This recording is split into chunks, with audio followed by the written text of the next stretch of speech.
ओम शांति। सुनते हैं 15 अगस्त 2026 की मीटिंग।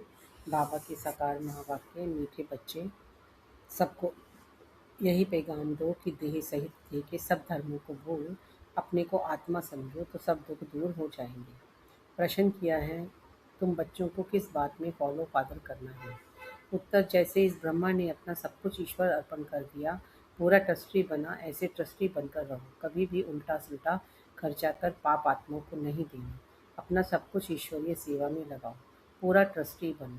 बाप की श्रीमत पर चलते रहो। बाप देखते हैं कौन बच्चा कितना श्रीमत पर चलता है। गीत है तो प्यार का सागर है। ओम शांति। बच्चों ने गीत सुना, कहते हैं, बाबा हम कहाँ से आए, कब आए, फिर वापस जाने की राह कैसे भूले? ये ड्रामा कानों में समझा दीजिए। हम कौन हैं, कहाँ से आए हैं, फिर कहाँ चले जाएंगे? एक ज्ञान की बूंद तो दे दो, क्योंकि ज्ञान सागर है ना। अभी बच्चे जानते हैं हम आत्माएं कहाँ की रहने वाली हैं। फिर बाप को और अपने स्वर्ग को कैसे भूलें और कैसे आकर यहाँ दुखी हुए? यह राज कानून में सुनाओ। अब बाप ज्ञान का सागर भी है, पवित्रता का सागर भी है, प्रेम का सागर भी है, शांति का सागर भी है और सुख और संपत्ति का सागर है। अभी बेहद के बाप द्वारा यह सब बातें समझते हैं। आदि में कहाँ से आए, फिर मध्य में क्या हुआ जो हम रास्ता भूल दुखी हुए? फिर अब बाप को कहते हैं, बाबा हमको रास्ता बताओ, हम अपने सुख धाम शांति धाम में जाएं। बाप ही बैठ बतलाते हैं, तुम आदि में कौन थे, फिर मध्य में क्या हुआ, भक्ति मार्ग कैसे शुरू हुआ, अंत में क्या हुआ? ये आदि मध्य अंत का राज अब बुद्धि में बैठा है। ये ड्रामा है ना, ये मनुष्य को जरूर जानना है, क्योंकि एक्टर्स हैं। जानते हैं हम आत्माएं निराकारी शांति धाम से आती हैं, यहाँ टॉकी धाम में। मूल वतन, सूक्ष्म वतन, फिर यह है स्थूल वतन। फिर मूल वतन से आत्माएं आती हैं टॉकी धाम में, शरीर धारण कर पार्ट बजाने। आत्मा का निवास स्थान शांति धाम है। ये बातें दुनिया में कोई भी नहीं जानते हैं। ये ज्ञान सागर बाप ने ही आकर समझाया है। अभी समझा रहे हैं। ज्ञान सागर कहा जाता है पारलौकिक परमपिता परमात्मा को। मनुष्य को नहीं कह सकते। ये महिमा सिर्फ एक बाप की गाई जाती है, जिसको और कोई नहीं जानती। अभी विनाश का समय है। गाया हुआ है विनाश काले विपरीत बुद्धि यूरोपवासी। अभी बाप ने तुम्हारा बुद्धि योग अपने साथ लगाया है कि मामेकम याद करो, मैं मुसलमान हूँ, हिंदू हूँ, बौद्धि हूँ। यह सब देह के धर्म हैं। आत्मा तो आत्मा ही है। बाप समझाते हैं, देह के सब धर्म छोड़ अपने को आत्मा समझ बुझ बाप को याद करेंगे तो पतित से पावन बन जाएंगे। बाप कहते हैं, इस देह को भी भूलो। यह सबके लिए बाप का पैगाम है। देह सहित देह के जो संबंध हैं, सबको भूलो। मैं आत्मा हूँ, हम सब ब्रदर्स का बाप एक है। ये ब्रह्मा भी कहेंगे हम आत्मा हैं, तो सब भाई भाई हो गए। इस समय सब भाई भाई पतित दुखी हैं। सब काम चिता पर जड़ भस्म हो पड़े हैं। जब द्वापर के आदि में रावण राज्य शुरू होता है, तो फिर तुम वाम मार्ग में जाते हो। तभी फिर और धर्म शुरू होते हैं। आधा समय तुम पवित्र रहते हो, फिर आधा में तुम पतित बनते हो। 21 जन्म भारत में ही लाए जाते हैं। कुमारी वह जो 21 कुल का उद्धार करे। कुमारी का मान है। तुम भारत का तो क्या सारी दुनिया का उद्धार कर रहे हो। तुम जानते हो हम सब आत्माएं शिव बाबा के बच्चे हैं, तो कुमार ही ठहरे। भाई बहन तब होते हैं जब प्रजापिता ब्रह्मा की औलाद बनते हैं। यह तुम बच्चों को ज्ञान है। हम आत्माएं सब भाई भाई हैं, सब बाप को पुकारते हैं, हे पतित पावन नाम, यहाँ रावण राज्य से दुख से हमको लिबरेट करो, दुख से हमको लिबरेट करो। फिर हमारा गाइड बन हमको वापस ले चलो, हमारे दुख हरो, सुख दो। अभी तुम समझते हो बरोबर बाबा आया हुआ है, हमको इस कलयुगी रावण राज्य से छुड़ाए साथ ले चलेंगे। बाप जानते हैं सभी आत्माएं पतित हैं, इसलिए शरीर भी पतित है। आत्मा को ही पावन बनाकर ले जाते हैं निर्वाण धाम में। पास्ट से प्रेजेंट, फिर फ्यूचर होगा। आदि मध्य अंत, फिर आदि सतयुग, आदि कलयुग अंत, फिर फ्यूचर होगा सतयुग। यह तो सहज है ना। अच्छा, बीच में क्या हुआ, हम कैसे गिरे?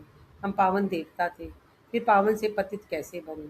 अभी तुम समझते हो। बाप समझाते हैं, जब रावण राज्य शुरू होता है तब तुम पतित बनते हो, और फिर तुमको भविष्य देवता बनाने आया हूँ। इसमें डिफिकल्टी की कोई बात ही नहीं है। बाप कहते हैं,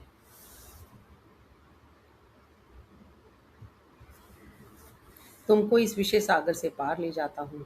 गाते भी हैं, नैया मेरी, सभी पुकारते हैं एक बाप को। हमारी नैया जो डूबी हुई है, उनको क्षीर सागर में ले चलो। उनको खिवैया बागवन भी कहते हैं। अभी कांटों के जंगल में पड़े हैं, हमको फिर फूलों के बगीचे में ले चलो। देवताएं फूल है ना, अभी सब हैं कांटे, एक दो को दुख ही देते रहते हैं। देवता कभी किसको दुख नहीं देते, वहाँ तो सुख ही सुख है। वह तो सिर्फ गाते हैं, तुम यहाँ प्रैक्टिकल सुन रहे हो। कहते हैं ना बाबा, हम कहाँ से भूले, इस सृष्टि चक्र को हम कैसे भूलें। सत्युग त्रेता में यह नहीं जानते, क्योंकि वहाँ तो हम सुखी थे। फिर दुखी कब हुए, जब रावण राज्य शुरू हुआ। भारतवासी रावण को ही जलाते रहते हैं जब तक उनका विनाश नहीं हुआ है। फिर सतयुग में थोड़े ही हर वर्ष जलाएंगे। यह है भक्ति मार्ग। अभी रावण का राज्य खलास होना है। भक्ति मार्ग में रावण को हर वर्ष जलाते हैं, परंतु मरता ही नहीं है। अभी रावण तुम्हारे आगे जैसे मर गया। तुम जानते हो रावण राज्य अब खत्म होना है। 5 भूतों का सिर काटा जाता है। पहले पहले काम के सिर को काटते हैं। काम ही महाशत्रु है। बाप कहते हैं इन 5 भूतों पर विजय पाने से ही तुम विश्व पर जीत पाएंगे। मनुष्य खुद भी कहते हैं हम पतित हैं इसलिए बुलाते हैं। पतितों को पावन बनाने आओ। आत्मा बुलाती है हे पतित पावन, हे बाबा खिवैया रहम दिल बाबा आओ। बाप कहते हैं मैं कलप कलप आता हूँ। कैसे आता हूँ यह कोई नहीं जानती। गीता में भी है भगवान ने आकर राजयोग सिखाया है, परंतु भगवान कौन है कब आया यह किसी को पता नहीं है। गीता को तो खंडन कर दिया है। श्री कृष्ण को द्वापर में ले गए हैं। द्वापर के बाद तो दुनिया और ही पतित होती है। तो द्वापर में श्री कृष्ण ने आकर क्या किया। मनुष्य तो कुछ भी समझते नहीं, बिल्कुल ही अनराइटिस हैं। सतयुग में होते हैं राइटिस। तुम अभी अनराइटिस से राइटिस बनते हो। बाप समझाते हैं तुम ही संपूर्ण निर्विकारी पूज्य थे। तुम ही अब भिखारी पुजारी बने हो। आप ही पूजे, पहले तुम पूजे थे। 21 जन्म तक फिर पुजारी बने हो। सतयुग में 8 जन्म, फिर त्रेता में 12 जन्म लेते हो। बाप ही बतलाते हैं तुम पतित कैसे बने, कब से गिरे हो। यह सृष्टि का चक्र फिरता रहता है। सारे वर्ल्ड की हिस्ट्री ज्योग्राफी आदि मध्य अंत का राज बच्चों को बैठ समझाते हैं। सब एक रस तो नहीं समझेंगे ना, नंबर वार ही समझते हैं। बाप कहते हैं मैं आकर किंगडम स्थापन करता हूँ। अब तुमको सर्वगुण संपन्न बनना है। तब तक सतयुग में जा नहीं सकते। बनना यहाँ है, फिर भविष्य में जाकर तुम राज्य करेंगे। उसके बीच में सब विनाश हो जाएगा। विनाश भी देखेंगे ज़रूर। तुम प्रैक्टिकल में अपना पार्ट बजाएंगे। तुमको थोड़ा ही पता पड़ता है आगे क्या होगा। जो कल पहले हुआ होगा वही होगा। तुमको टोटल बताया जाता है। स्थापना और विनाश होना है। विनाश कैसे होगा, वह तो जब होगा तब देखेंगे। दिव्य दृष्टि से विनाश तो देखा है, आगे चल प्रैक्टिकल भी देखेंगे। स्थापना का भी साक्षात्कार दिव्य दृष्टि से किया है और प्रैक्टिकल भी देखेंगे। बाकी जास्ती ध्यान में जाना भी ठीक नहीं। फिर वैकुंठ में जाकर डांस करने लग पड़ते हैं।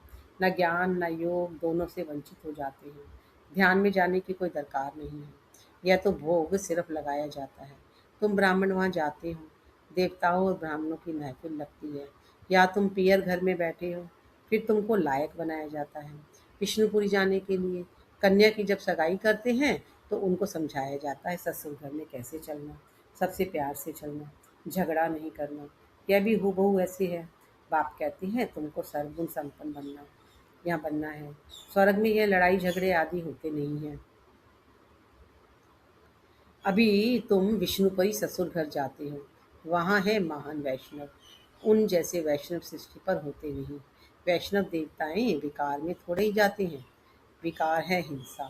कहा जाता है अहिंसा परमो देवी देवता धर्म। अभी तुम जानते हो हम पियर घर में बैठे हैं। अभी हमको विष्णुपुरी में जाना है। जानते हो वहाँ बहुत सुख होता है। शादी के पहले कन्या फटा हुआ कपड़ा पहनती है, जिसको वनवाह कहते हैं। तुम्हारे पास भी अभी क्या है, कुछ भी नहीं है। यह तो टिक्कर भीतर है। यहाँ तुमको कोई भी जेवर आदि पहनने की दरकार नहीं, परंतु कहते हैं गृहस्थ में रहना है, शादी आदि में जाना पड़ता है तो जेवर आदि भी भल पहनो। मना नहीं है, नहीं तो कहेंगे विधवा जेवर नहीं पहनती है, नाम बदनाम होगा। तब बाबा कहते हैं नाम बदनाम नहीं करना है। कुछ भी पहनो, अपने को आत्मा समझ बाप को याद करो। जाओ भल कहाँ भी यह मंत्र याद रखो। यह परीक्षा लो, हम याद में रहते हैं या हम जाते हैं बाबा के डायरेक्शन से। उनके साथ भी तो निभाना है, परंतु हथ काटे दिल याद दे तो समझेंगे यह मजबूत है। जेवर आदि पहन शादी पर भल जाओ। इकट्ठे रहो, लेकिन महावीर बनना है। सन्यासियों का भी दिखाते हैं ना, गुरु ने वैश्य के पास भेज दिया, सर्प के पास भेज दिया। जो बहादुरी से माँ पास हो दिखाते हैं उनको महावीर कहते हैं। बाप की याद में रहेंगे तो फिर कोई कर्मेंद्रियों से चंचलता नहीं होगी। बाप को भूले तो कर्मेंद्रिय चंचल होगी। विश्व के तुम मालिक बनते हो, ये कम बात है क्या? सन्यासी इन बातों को बिल्कुल नहीं जानते हैं। शास्त्रों में भल कुछ बातें हैं, परंतु खंडन कर दिया है। भगवानुवाच, मैं तुमको राजयोग सिखाता हूँ। जब तक जीते रहेंगे ज्ञान अमृत पीते रहेंगे, सुनते रहेंगे, राजधानी स्थापन हो जाएगी। बच्चों को घड़ी घड़ी शिक्षा दी जाती है। एक बाप को याद करो, दैवी लक्षण सीखो, कोई भी विक्रम ना हो। यह तो असुरों का काम है, तुम अभी देवता बनते हो। दैवी गुण धारण करने हैं। सबसे बड़ा है काम का कांटा। आदत पड़ी हुई है ना, घड़ी घड़ी गिर पड़ते हैं। माया चमाट मार कर कर देती है। तब गाया जाता है, आश्चर्यवन सुनंती कथंती भगंती।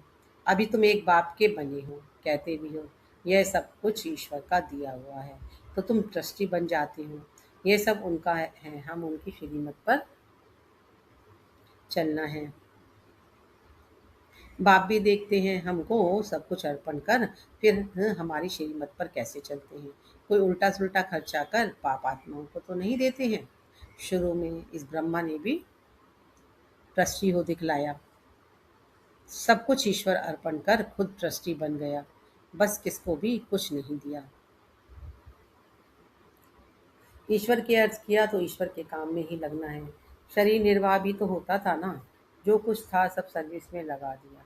इनको देख फिर दूसरों ने भी ऐसे किया, भट्टी बन गई। भट्टी नहीं बनती तो इतने बच्चे होशियार कैसे होते सर्विस के लिए।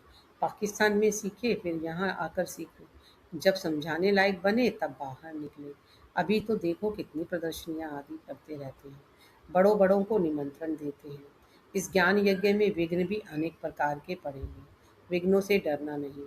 अबलाओं पर कितने अत्याचार होते हैं। बाप कहते हैं, योग बल में रह उन्हों को समझाओ। भगवान बाप के भी बच्चे बनकर फिर बाप को भूल जाते हो। यह भी हार जीत की कुश्ती है, परंतु बॉक्सिंग मुआफिक है। माया घूंसा लगाती है तो फांव हो जाते हैं। बाप कहते हैं, माया से कभी हारना नहीं है। पवित्र रहेंगे तो विश्व के मालिक बनेंगे। कितनी बड़ी आमदनी है। अगर पूरा पुरुषार्थ नहीं करेंगे तो जाकर दास दासी बनेंगे। राजधानी सारी यहाँ ही स्थापन हो रही है। अच्छा, मीठे मीठे सिके लदे बच्चों प्रति माता पिता बाप दादा का याद प्यार। गुड मॉर्निंग रूहानी बाप की रूहानी बच्चों को नमस्ते। हम रूहानी बच्चों के रूहानी बाप दादा को याद प्यार, गुड मॉर्निंग, नमस्ते, शुक्रिया बाबा, शुक्रिया बाबा। धारणा के लिए मुख्य सार। पहला पॉइंट, जब तक जीना है ज्ञान अमृत पीते रहना है। महावीर बन माया की बॉक्सिंग में विजयी बनना है। सबके साथ तोड़ निभाते दिल एक बाप में रखनी है। दूसरा पॉइंट, विघ्नों से डरना नहीं। सर्विस में अपना सब कुछ सफल करना है। ईश्वर अर्पण कर ट्रस्टी बनकर रहना है। कुछ भी उल्टे सुलटे कार्य में लगाना नहीं है। वरदान दिया है बाबा ने, अपने संपूर्ण स्वरूप के आह्वान द्वारा आवागमन के चक्र से छूटने वाले लक्की सितारे भव। अपने संपूर्ण स्वरूप के आह्वान द्वारा आवागमन के चक्र से छूटने वाले लक्की सितारे भव। अब अपनी संपूर्ण स्थिति व संपूर्ण स्वरूप का आह्वान करो तो वही स्वरूप सदा स्मृति में रहेगा। फिर जो कभी ऊंची स्थिति कभी नीची स्थिति में आने जाने का आवागमन का चक्र चलता है, बार बार स्मृति और विस्मृति के चक्र में आते हैं, इस चक्र से मुक्त हो जाएंगे। वे लोग जन्म मरण के चक्र से छूटने चाहते हैं और आप लोग व्यर्थ बातों से छूट चमकते हुए लकी सितारे बन जाते हैं। स्लोगन है, किसी भी विघ्न के वश होना अर्थात डायमंड पर दाग लगना है। किसी भी विघ्न के वश होना अर्थात डायमंड पर दाग लगाना है। ये अव्यक्त इशारे हैं। अपवित्रता के बीज को भी समाप्त कर संपूर्णता स्वच्छ पवित्र बनो। जैसे आपका आदि स्वरूप पवित्र देवता है, ऐसे ये अंतिम जन्म भी पवित्र ब्राह्मण स्वरूप ब्राह्मण जीवन है। इस स्मृति के आधार पर वह पवित्र जीवन अति सहज अनुभव करो। पवित्र बनो योगी बनो, पवित्र बनो योगी बनो। यही महामंत्र सर्व प्राप्तियों की चाबी है। अगर पवित्रता नहीं, योग्य जीवन नहीं, तो अधिकारी होते हुए भी अधिकार की अनुभूति नहीं कर सकेंगे। यह महामंत्र ही सर्व खजानों के अनुभूति की चाबी है। ओम शांति, ओम शांति, ओम शांति।